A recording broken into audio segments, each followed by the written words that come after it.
Hello மக்களே, இன்னைக்கு cook with கோமாளிலேருந்து crispy potato chicken with sweet chilli dip பண்ணிடுவோமா? ஃபர்ஸ்ட் ஒரு ப்ரெஷர் குக்கரில் 3/4 கிலோ போன்லெஸ் சிக்கன் பீசஸ் கொஞ்சம் உப்பு அண்ட் தண்ணி விட்டு ஒரு விசில் விட்டுக்கோங்க. அடுத்து இன்னொரு ப்ரெஷர் குக்கரில் உருளைக்கிழங்க நல்லா ஒரு 3 விசில் விட்டுட்டு மேலே இருக்க தோலை எடுத்துருங்க. ஒரு மிக்சியில் வேக வச்சிருக்க சிக்கன், உருளைக்கிழங்கு, சோயா சாஸ், டொமேட்டோ கெச்சப், மைதா மாவு, கார்ன்ஃப்ளவர், மிளகாய்த்தூள், கரம் மசாலா, மிளகுத்தூள், கொஞ்சமாக lemon juice, bread crumbs and உப்பு சேர்த்துக்கோங்க. இதில் இஞ்சி அண்ட் பூண்டு சேர்த்து நல்லா அரைச்சி எடுத்துக்கலாம். கூட கொஞ்சமாக வெங்காயம் சேர்த்து நல்லா மிக்ஸ் பண்ணிடுங்க. உங்களுக்கு என்ன ஷேப் பிடிக்குதோ அந்த மாதிரி ஷேப் பண்ணி எடுத்துக்கலாம். அடுத்து ஒரு பவுலில் 1 கப் மைதா மாவு, உப்பு, கொஞ்சம் எண்ணெய் அண்ட் தண்ணி விட்டு நல்லா சாஃப்டாக பிசைஞ்சுக்கோங்க.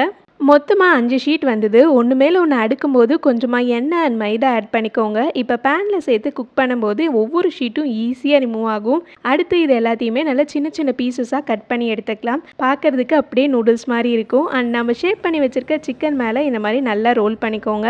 மேலே கொஞ்சமாக பிரெட் கிரம்ஸ் ஆட் பண்ணிக்கலாம். அண்ட் இந்த சிக்கன் ஆல்ரெடி வெந்ததுனால லைட்டாக கோல்டன் கலர் ஆனவொடனே எண்ணெயிலேருந்து எடுத்துருங்க, இல்லைனா ரப்பர் மாதிரி ஆகிடும். அடுத்து டிப் பண்ணிடலாம். தண்ணி, சர்க்கரை, பூண்டு, சில்லி ஃப்ளேக்ஸ், இல்லை கொஞ்சம் டொமேட்டோ கெச்சப் அண்ட் கார்ன்ஃப்ளவரில் தண்ணி சேர்த்து ஆட் பண்ணிக்கோங்க. நல்லா கெட்டியானதும் கொஞ்சம் உப்பு சேர்த்துட்டிங்கன்னா ஒரு சூப்பரான ஸ்வீட் சில்லி டிப். உங்கள் வீட்டில் இருக்க குட்டி குட்டி பசங்களுக்குலாம் கண்டிப்பாக இது பிடிக்கும். அண்ட் குக் வித் கோமாளியில் இந்த ரெசிபி யார் பண்ணதுன்னு தெரிஞ்சால் மறக்காமல் கமெண்ட்ஸில் சொல்லிடுங்க. பாய் பாய்.